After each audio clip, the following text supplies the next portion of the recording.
Hello, নমস্কার, শুভ দুপুর বন্ধুরা। অনেক দিন পরে আবার একটা ভিডিও নিয়ে এসেছি।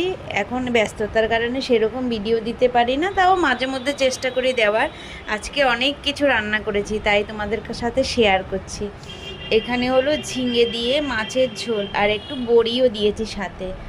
আর এখানে কাঁচকলা সেদ্ধ করে রেখেছি। এটা কিন্তু মানে কি বলো, সবাই জানো কি না চেনো কি না জানি না, ভেতরে অনেক বীজ থাকে এর, ছোটো ছোটো বীজ। আর এখানে হলো কাগের তরকারি, পটল দিয়ে উচ্ছে টুচ্ছে দিয়ে একটা চচ্চড়ি টাইপের করেছি, ওই চচ্চড়িটা। এখানে শাক ভাজা করেছি, কলমি শাক ভাজা রসুন ফোড়ন দিয়ে। আর এইখানে দেখো, একটু রসুন, কাঁচা লঙ্কা আর পেঁয়াজ ভেজে রেখেছি, কারণ এই কলাটাকে মাখাবো ওই ওই ভাজাটা দিয়ে।